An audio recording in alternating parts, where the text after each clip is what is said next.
Welcome to United Shades of Gray, Conversations of Race in America on WSGW. Now, here is your host, Kareem Bowen. Good afternoon, ladies and gentlemen. Welcome to another edition of United Shades of Gray, Conversations of Race in America. I am really excited about what we're going to do today. We're going to return to some ideas of level setting and really implementing conversations. And I'm saying it like this, building conversations on race that linger in our minds. If you're looking via social media, you can see the young guy, the tale of two cities. I'm here in the great Midwest in Michigan with hat, coat, gloves, yet a hat inside the building. Today we are experiencing Arctic blast temperatures that are just out of this world, just unbeknownst to real life forms. Negative 14 to 20 degrees. It's crazy out here. Yep. And on the other side of the stream is Mark Bassett doing what Mark Bassett does. We live vicariously through Mark. He's down in where exactly are we at, Mark? I'm on Singer Island, Florida, which is just north of Palm Beach. So a few miles. Singer Island in Florida, just north of Palm Beach. It's 82 degrees here today, Kareem. I'm looking out my bedroom window at the beautiful ocean. It's gonna head down to the beach after the show's over. So. It's nearly 100 degrees different. Yeah, between where we are in Michigan and where he is in Singer Island, Florida. Absolutely crazy when you think about it. Wow. Yeah. But hey, that's what makes this this country that we live in so beautiful. It is so vast and so many different landscapes and zones that we can live and experience. But Mark, I'm not gonna lie, I wouldn't mind being where you are right now. I have this invitation. When Mark went out the past couple of years, he had been going out to the West Coast in Florida. What was the area again, Mark? Laguna Beach. We spent the last 2 winters in Laguna Beach, California. You gotta come out. Kareem, Jonathan, you gotta come out. And we're like, yeah, we're coming. We never got out there. No. But he is now just about 2.5 hours away from where we are. A short trip. I mean, 100-degree difference in time and temperature right now. Mark, you're selling a hard, easy ticket to buy, I should say. But I'm glad you're there enjoying yourself. I really think that you're going to be seeing me. You and Mary are going to be seeing me down there. All right, I hope so. And we may both be coming into the stream to do an edition of USG on one day. We have Jonathan is not with us. However, we do have my producer from one of my other shows. His name is Matthew. I call him on the other show White Soul. What's going on, Matthew? Are you able to talk with us, Matt? How are you doing today? He gives us the what up doe. For those of you who are the USU stream that don't understand what up doe means, I'm going to give you an interpretation. It means, hey there, how are you doing in Black English vernacular? That's what they say in Detroit. What up doe? So Matt spent a lot of time growing up in Detroit. His grandparents are down in the D. But we're going to talk about building strong conversations on race that linger in your mind. And what I mean by that is oftentimes when we have these conversations, we get into a dynamic in which we're talking at one another. We don't spend much time thinking about what is going on. And so the conversation really becomes about me allowing you to speak. And I'm not really hearing you because I'm preparing what I'm going to say as my rebuttal. And we often have found ourselves doing a very similar thing, Mark, here, even though we talk about building productive conversations. And I think that we do a pretty decent job. I think the fact that we all have strong relationships allows us to have that. We may have a moment where usually I send Jonathan in a meltdown. We have to kind of revisit it the next time. But we have great relationships, and a part of what we do is to really put it all out there on the table. And we challenge ourselves to create an environment where we can have tough conversations. And tough conversations are tough, right? That's why we call them tough conversations. But we come back offline once we conclude the show. We will talk about where we are and how we're feeling about those particular things, and we hear each other out. And we live to come and have another conversation for another day. So I want to get right into our conversation. Those of you who are listening via WSGW 100.5 or 790 AM, which is a simulcast. We certainly thank you for your continued listenership. Those of you who are listening to us via our social media platforms, thank you for tuning in. Please like, tag, and share this conversation with your friends and everyone that you think would benefit from having these tough conversations. Mark, it seems like the entire world, at least our world in the United States, is really just kind of consumed with race, ethnicity, and this idea of otherism coming to the forefront. What are your thoughts about this? Well, I would actually kind of focus on the last. It's to me, it's otherisms, and whatever otherism there might be, whether it be race, gender, political point of view, it's the otherism, and it's really kind of dominates what's going on today. And I think it's my hope and prayer, although I've become more and more concerned with time, is that it's these kind of things tend to be pendulums and they swing, and we're in a really bad state right now in terms of otherisms or tribalism or whatever you want to call it. And then at some point it'll hit a tipping point and kind of come back the other way. At least that's my hope. Yeah. Okay. Now that is something that I think a lot of people have believed. But Mark, could you imagine how far the pendulum would have to swing? It doesn't look like what happened with Trump's first term and then coming into a Biden administration, or even coming into a Obama administration, which were pretty much the same. This pendulum swinging back to correct, that's a pretty hard swing, wouldn't you agree? Yeah, I mean, I think we've gone pretty far one way, and and so yeah, I mean, ultimately, I think this term. This is one of the reasons I've never supported Donald Trump, because he, my view is he fails job number one as a president, which is, I think, to be the leader of a country or a group of people. I believe leaders unite people; they don't divide people, and I think he's doubled down on dividing people. And this term, he learned from the first term that he's surrounded himself with people that are just going to reinforce what he wants to do and actually amplify it potentially, versus kind of modulate it or try to stop it. You know what's interesting, Mark, and I'll throw this out there just for those who are watching this show. You were the CEO of a pretty large corporation. Yeah, $1 billion company. Yeah. During the time when Trump came into office the first time around. Mm-hmm. And it's interesting because I'm thinking about 2020 and everything that went on with social unrest, with Back the Blue, all of the things, the George Floyd isms, the real push for DEI. And the way we connected was you were saying, hey, I really want to see and build a diverse workforce, and I want to make sure, and it's not like earmarking folks, but you wanted to make sure that access and opportunity and equity was a part of how your entire organization ran. Yeah. And again, to be clear, and it's a subtle thing, maybe, it wasn't diversity for diversity's sake. It was an observation that, hey, we're in a region that's got 30% minority population and our workforce is 90+% white. Are we really getting the best people we possibly can if we've kind of segmented, if we're not really tapping into all the population? Yeah. And so there's a quest to understand, well, why is that? And what can we do to change that so that, a broader percentage of the population might be interested in working for our company? And I think that is admirable. And for those who are listening, sometimes people are like, "Whoa, this dude, how did these two get along?"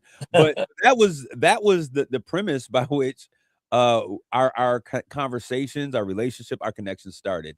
And I thought it was super admirable because it wasn't just show and tell, but this was like, how do we make a meaningful change? And then you move from there, because I want us to do this as we talk about what we're talking about.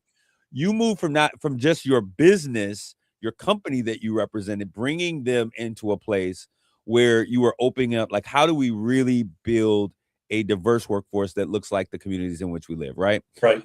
To personally saying, okay, I want to personally be involved? How do I mentor, young professionals who may not have individuals who look like them, Yeah. that give them the opportunity to have these conversations? And we are still formulating what that looks like, because I think that was it Captain Kirk and Dr. Spock? They have a lot to say. Yeah, they Uh, do. I'm Mark, still working on that. I haven't had as much success as I would have liked in that forum, but yes, I do. it's because I'm not pushing you. Well, You're not I need allowing a me to. deadline, frankly. When you're retired and you're going back and traveling all over the world, you need a deadline to kind of do something. I mean, but what was, yeah, I mean, so that, yes, I mean, ultimately, I think that's a huge opportunity. And, what really spoke to me, we've had this discussion before around, I don't really like privilege, white privilege, or whatever, male privilege. I don't like that You term. struggle with the idea of white privilege. Right. I get the concept. I just don't like that word. It's a kind of a personal issue with me. But I saw this video that really spoke to me, and it's everybody's seen it at this point, where they tell these people, kids, hey, who came from a one-parent household or two-parent household, take a step forward. Who came from a middle-class household, take a step forward. And you keep asking these questions, and then they say, okay, run the 100-yard race. And some of these kids have like a 25-yard, 50-yard head start, and they win, of course. Right. And the question fundamentally was well, what does that mean they're actually faster or not? So I became really identify people that come from disadvantaged backgrounds. How do you potentially identify the inherent talent in those people and help them catch up to those people? And so that is the place that we are. And so if you're out there, you're listening to this, you got young people that would really benefit from having someone who is seasoned and experienced. When Mark gets back this side of the cold front, because those of you who are just tuning in, Mark is down in Singer Island, Florida, where he is spending some time until mid-April or so, mid to late April. Yeah. And our goal is to do a show there together in his condo on the beach. Check this out, folks. While we are threatened with polar ice cap weather, Mark has the ability, or the audacity, I should say, to send me pictures from his balcony of the turquoise blue waters and the beaches of the Atlantic. How dare you do that, Mark? But Well, if it's an incentive for you to finally live up to your word of saying you're going to come visit. So. You're absolutely right. I'm gonna put my best foot forward in making that happen. But for those of you out there, so if you are out there, young people who are interested, we're going to be doing some things. Mark challenged me to do this opportunity, to take this opportunity before, but we're going to do it. We're going to create spaces for young professionals who would like an opportunity to experience the wealth of information that he provides. The experiences that we have, to share with them on how to position themselves, how to move forward. What are things that are important for you to do in your professional development strategies? So look at that. And maybe, Mark, maybe we'll call it Breakfast with Champions or something. I like that. Sounds fun. We'll get them up. They got to get up early. So this is like, 7:00 in the morning. We'll have breakfast, 7. Mark, I think one of us can buy breakfast, and maybe we'll meet with a small group. I think I can afford that. I think you might be able to, buddy. But we'll do Breakfast with Champions and provide some insight to young people who are really looking to navigate those corporate spaces. But we're going to get into our topic. So I told you today that I want to talk about building strong conversations on race that linger in our minds. I want us to begin to have conversations that are thought-provoking, that challenge us, in both a good and maybe sometimes a negative way, that may ruffle your feathers, but it will cause you not only to stop thinking about it while you're there, but it will cause a ripple effect that causes you to linger with that conversation. And so I want to talk about, first, starting off looking at this global mirror that the US is in. And I want to talk about power, identity, and control, Mark. As we look at what's happening across the world, people are making and having questions about who controls the resources, who benefits from the system, and who gets to define normal. What is normal, right? And the first thing that I'm thinking about is I'm looking at, there was a major, per our administration, a major war on drug activities that were taking place, and we were bombing ships and boats out of coming from Venezuela.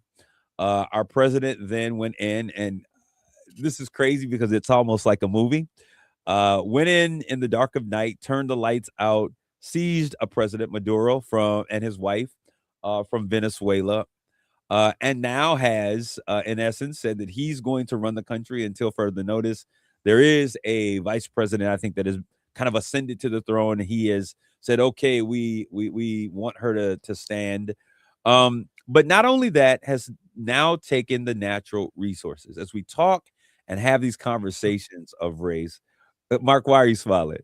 Well, ultimately, I don't think this, the initial bombing of boats, et cetera, and the arrest of the president was all around this concept of narco-terrorism. I Yeah, don't think that, at this point, no one's talked about narco-terrorism subsequent to that. It's all about the oil and the resources of Venezuela. And that's what it's, frankly, I think has always been about. Just in fairness, and everyone knows who listens regularly, I'm not a fan of Donald Trump, but this is not the first time that this has happened.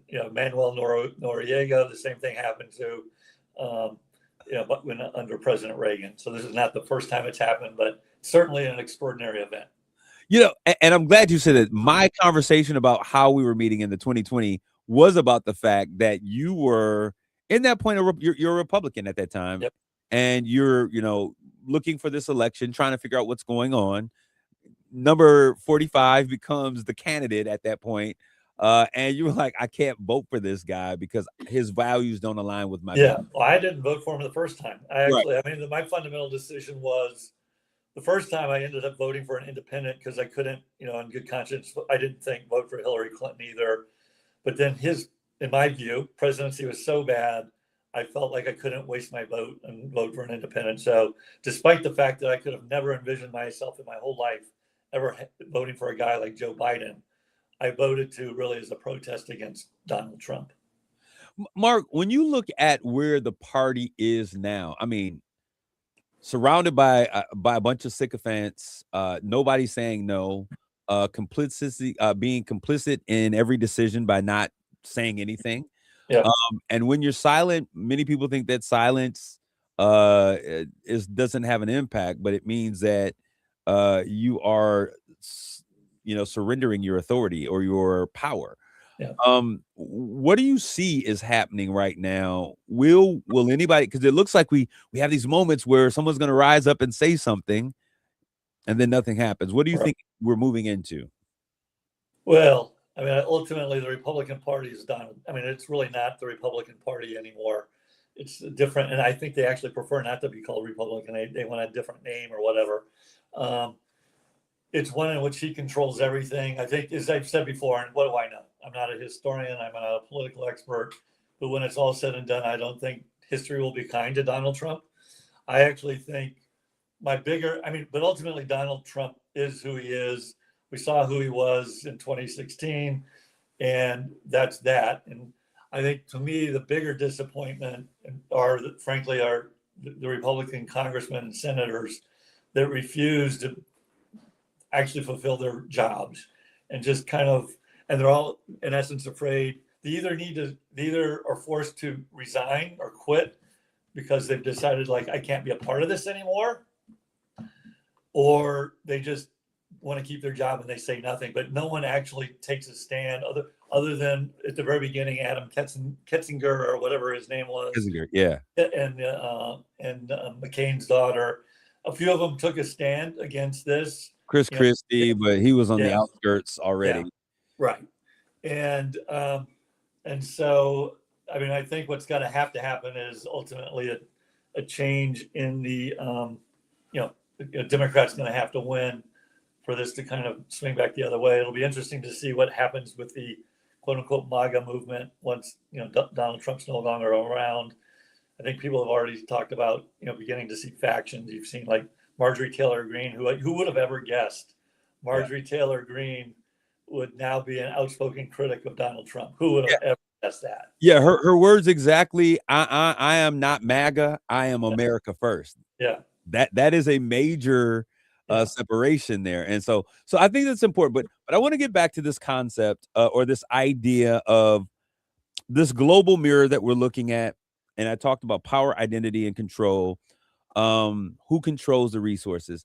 And that's a very important conversation as we look at it.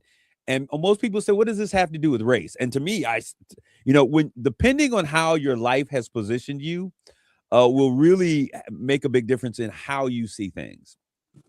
And so when I look at who controls the resources, I see a number of fronts on where natural resources, the Earth's natural resources, a nation's natural resources, are at the front. It's in the headlines.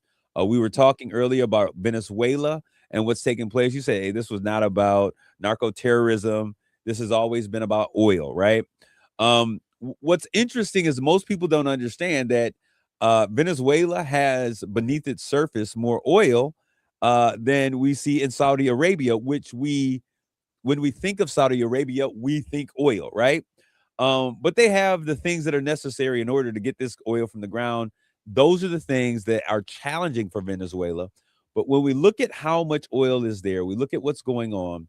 Why is there a need to control the oil in another land like Venezuela? And would we do this to another country if we had a European ally that was in this same position? That's going to be an interesting question. We got about 30 seconds, Mark, before we get out of here. I'm not going to throw this in your lap right now to deal with it right now, but I want you to think about that.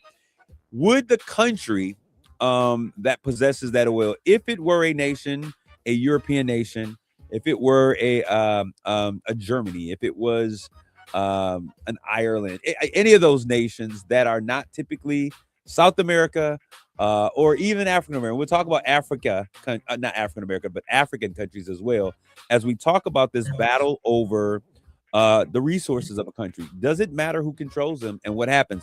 We're going to ask to take a quick break. We'll be back with more United Shades of Gray. Stay tuned.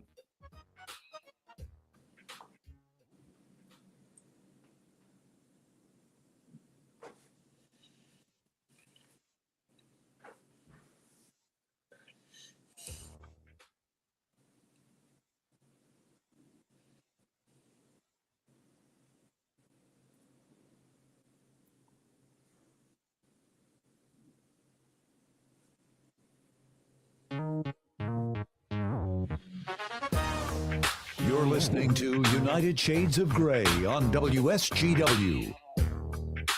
All right, Mark, before the break, I asked that question. When we talk about this global power, identity, and control, there is a major positioning for the resources that exist in this world.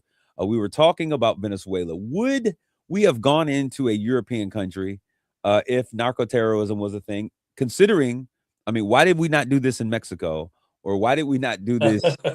Well, I think those are all the typical questions you've seen. Yeah. It's really about and Mexico has a lot of oil as well. I think, the simple answer to your question is no, we wouldn't go into countries like that, especially in Europe where there's NATO, because I think you'd end up with all the NATO countries. I mean, it would just, like this whole Greenland thing about us, we're going to take it by force was all total BS as far as I'm concerned. He's never going to do that. Never. Yeah. Okay. So when I look at this and I think about this in my mind, Mark, as I read this and I read other things that are taking place around the world, as I look at this craziness about the U.S. looking to open up a base in northern African countries, it makes me feel, and this is just how I see things. Yep. When I look at how the U.S. has portrayed folks of brown and black skin, it makes me feel like what's happening in Venezuela is what do we call it? A rehearsal for what is possibly to happen. What France is positioning to do, what the U.S. I think is aligning to do in countries like Niger, Burkina Faso, Nigeria, all of these other countries in Northern Africa that are very rich in natural resources. What are your thoughts about that state? You're talking about recolonizing the world? Is that what you're talking about? Mark, that's what it feels like. When we look at what's happening in the United States, we are literally by the way, again, and so take for example China. Yeah. And so number one, why ultimately resources are extremely important. Natural resources are extremely important. Oil, lithium is another one. Batteries are going to become more and more important. China mines the vast majority of the world's lithium, but there's lithium that exists all over the world. And so so there's all sorts of important resources all over the world. Who owns them does matter, because you can totally disrupt economies, etc. Oh, absolutely. And I see that, and we see that with the global situation. I do understand the geopolitical piece with, if China gets a hold of this oil, if Russia gets what it does but to I think like oil, China, where and I then was going was, go ahead. China's been colonizing a lot of poor countries for quite a while, actually. Jamaica. They've gone about it in a different way, which was like, hey, we'll give you some money to help you. And then at the back end of it, they actually own the country almost, and so China's gone about colonizing poor countries in Africa and other parts of the world financially. They've become, in essence, financial slaves to China, and China controls everything. That's an interesting position. And what we see, and this is, when we have these conversations, it ticks me off, but I think what was the lady's name? She used to work out a ton. Jillian Ann, what's her name? Oh, Jillian Michaels, Jillian the America's Biggest Loser. Yeah. Right. But she talked about the idea, well, white people only had a small percentage of slaves or whatever. Yeah. But they benefited from 100% of slavery is the thing. But she made that statement, and she was talking, and she made mention of the fact of how how African leadership was a party to this. And what we're seeing now is another example. It's a neo example of how we see China going in, and this is very prevalent in countries like Jamaica. And we're going to talk about these resources. Jamaica has wonderful land, wonderful beaches, a great place if we're talking about tourism to make a ton of money. If we're talking about coffee beans, if we're talking about a number of mines, minerals that exist even there, right? I was there, I think it was August for my birthday. I was there in August, and I was blown away by how much of Jamaica is owned by China. And what we see happening there, and there was a protest because voting was getting ready to take place. And the residents are saying what's taking place is that they're putting up these puppet governments like we see in Haiti and in other Northern African countries that are sympathetic to the desire. Well, they're sympathetic because they're lining their pockets with a ton of money. So they're stamping these passports of access and giving access to these countries that are coming and being bid to the highest dollar, not allowing even its residents to have that. So we see that happening both in countries like Haiti and Jamaica, now in North Africa. We're talking why there's a rush to own the resources, right? Mm-hmm. But when I look at that, we then we talking about this idea of who controls the resources and why it's important. And we were talking about this conversation as it related to Venezuela. And I inflected in the idea of Russia and China being in control of what's in Venezuela. The United States moved from this idea of a gold-backed dollar to this idea of a oil-based dollar in terms of how we view and what we consider a basis for the dollar. Those countries getting in control of that type of oil could really undercut and overthrow the basis for the US dollar and what it's now, how that currency is now valued. Am I correct in understanding this? I actually haven't heard that, to be honest with you, about changing it from a gold dollar to a oil dollar. So. Oh, okay. So this is one of the things, economists have been talking about this, but when I look at this, I look at why these resources. So I understand that from a geopolitical position, those who say that there was a necessary move to make. I do not think that we have the ability, or should we be entering into sovereign nations. But when I look at this in terms of race, I think that South American countries, and when you look at the people of Venezuela are very indicative or very similar to the people in many of our Caribbean islands. We all were on the same boat. Some of us just got off early. I'll say it that way. And I see that positioning. I don't think that would ever take a place in another nation that was not a brown nation. And people will say, Kareem, you're making this into something, but I can only I would disagree with you. Again, absolutely about who who has the ability to defend themselves or not, and what other response might other countries have or not. And would the world rise up in opposition right to the United States taking that rule? And I agree with you. I think that many people would feel that same way. But I think that when we have this conversation and we were talking about really thinking about these things and pondering them after we leave, there are this entire nation, a majority of Black and brown folks in this nation would say, no, this would never happen in another nation, whether they're able to defend themselves or not. We see this conversation about Greenland that's taking place. Why is Greenland so important to the United States? Is it just, we thought it was just political fodder and conversation. Is it more to that than what we're talking about? Well, no, it's certainly more than that from where it sits geographically to the amount of resources there. Really, I mean, I think it's always been about that. So are we going to see what happened in Venezuela happen in Greenland? No, I don't think so. I think that would be because you'd see NATO respond to that. But that's exactly what I'm saying, Mark. So I don't think it has anything to do with Greenland being white and Venezuela not being white. I think it's just where it sits. And it's part of the European. It's the country that it's a part of, or it's kind of has oversight of it, is part of NATO, and so I think NATO in general would kind of stand up against that. Okay, and I think that is a line that many people would go, but based upon historical data and the factors that we live by and what we have seen as a people of color in this nation, I think that there is an understanding as to why we as Black folk would see this very differently. I mean, ultimately, I can totally understand why someone would think that. Yeah, and so in many I would kind of go back to, just because it's kind of like the old analogy in statistics, just because the stork flies over your mom when she has a baby doesn't mean the stork brought the baby.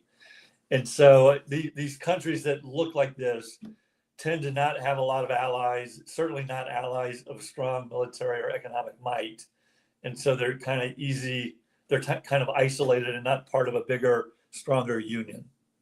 Okay. Why that is, that's a whole different discussion. So And I think that as we have these conversations, and I say this, Mark, because I think a lot of times when we have these conversations, we overlook it. It's kind of like, no, I don't think that's the issue.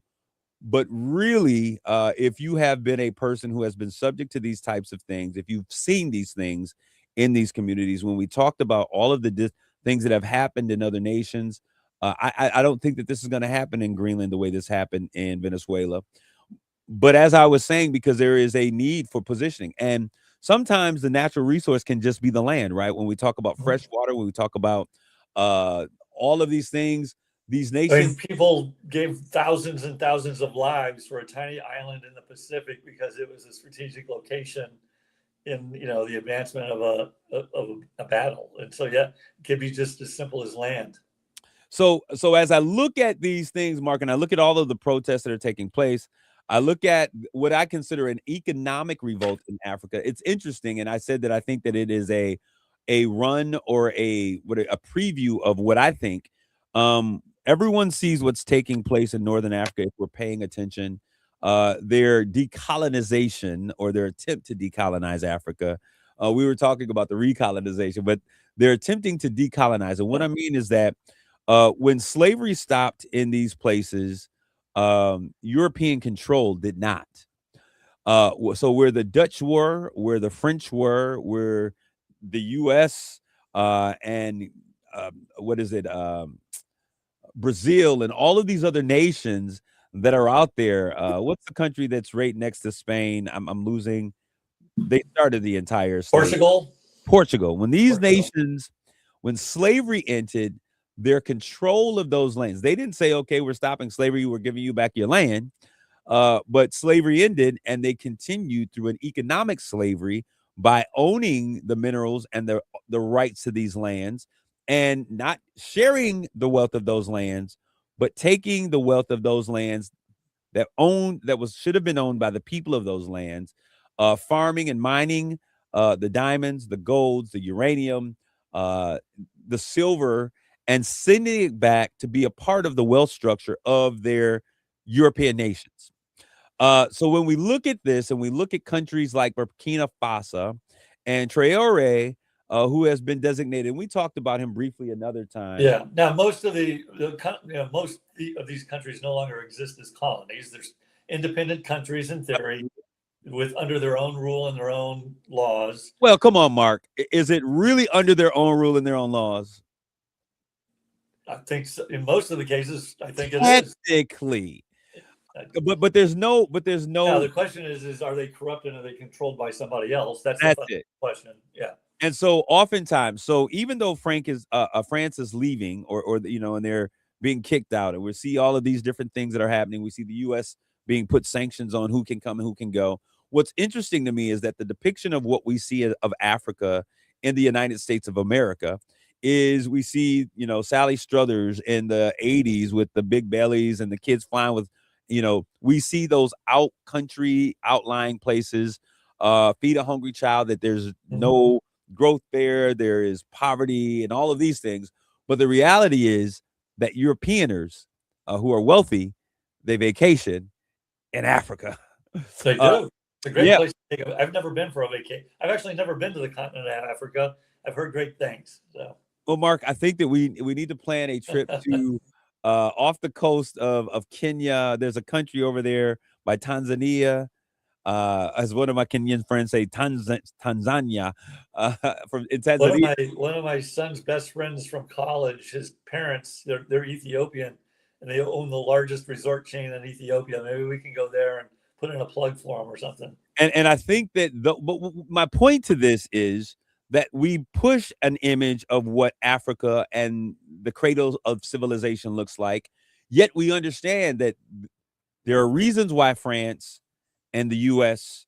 and Germany and all of these other nations, China, Russia, did not want to leave countries, and it is because of the minerals. Now, here's the thing. I think that we believe here in the United States, we are a great nation. We should be controllers of the resources, the things that we have. If any other nation came in, even when we look at the middle section of the United States, it's no longer owned by the United States. It's owned by China or Japan.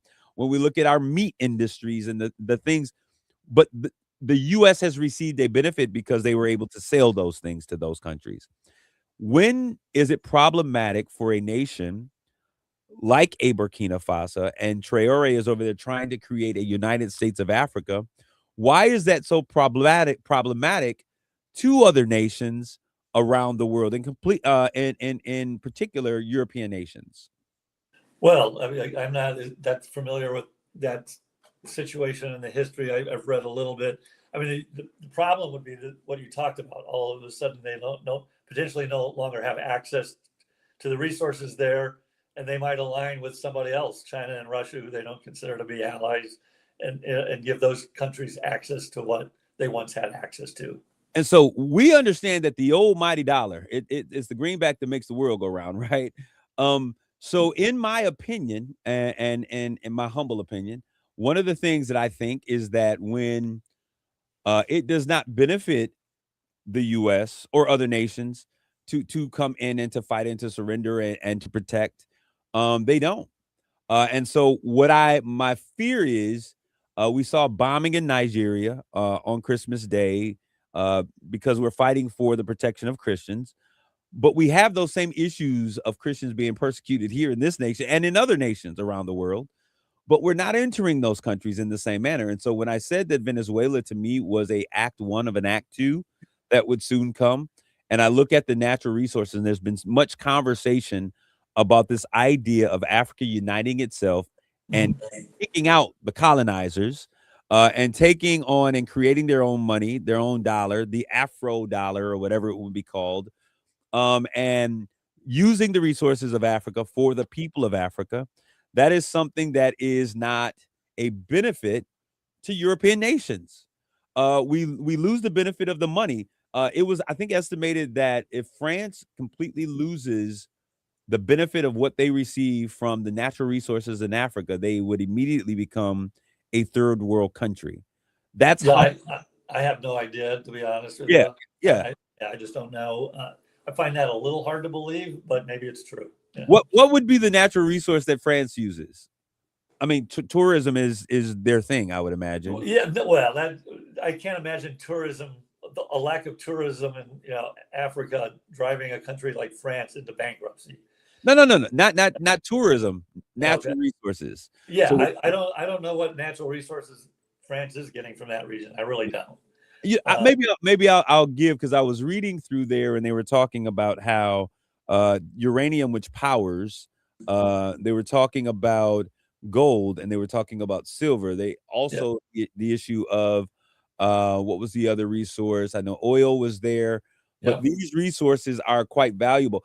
There was a resource, but ultimately they have to. I mean, it's a few thoughts. Number one, it's a great idea. It's an aspirational vision. Yes, they can't get two of these countries hardly to agree with one another. Never mind, however many countries there are in Africa. That's what I'm talking about. And I actually believe, I mean, there's a bigger fundamental issue, which is a lot of these countries end up ultimately being run by, in essence, whether they are dictators or not dictators, and we complain about the concentration of wealth in our country.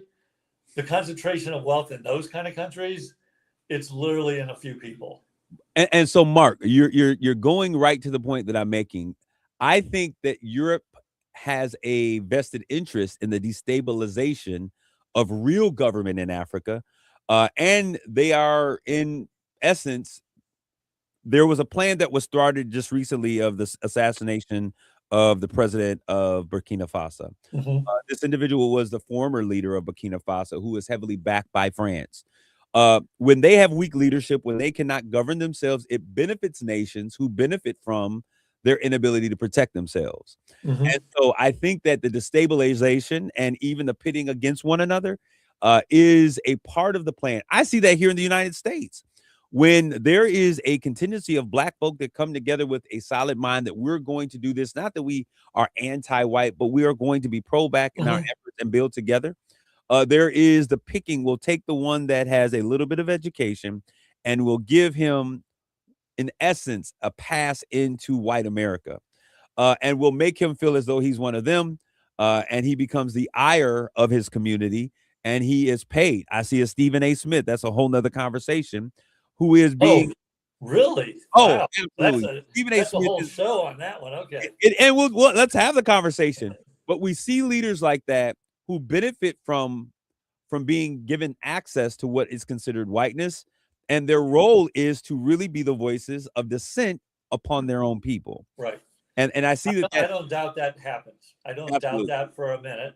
Now, you need a willing partner to pull that off. Absolutely. And there is and what makes a willing partner more than anything else? Money. Yeah, exactly. Money and access. Once you have power and money, it's really, really, really hard to give that up. Really hard. And so, Mark, as we look at this conversation, and I'm pleased where we got to today. I think that as we continue this conversation, I think it's going to be really important because I think that we have to begin to think.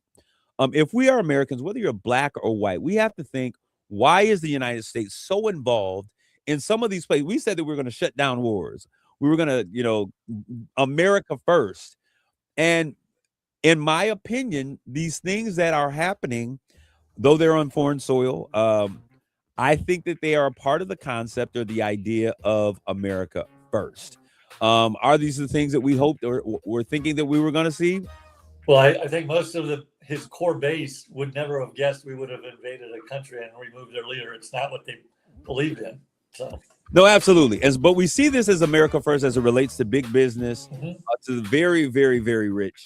And I think that the Americans that thought that they were voting for him were thinking America first as we the people, as the farmers, as those who felt this franchise, whatever the reason was, and only to see that they were not a part of the we the people that this government of this administration wanted to solve. We got to go. It goes by so fast. Mark, I love you. We'll see you soon. God bless you all. Grace and peace.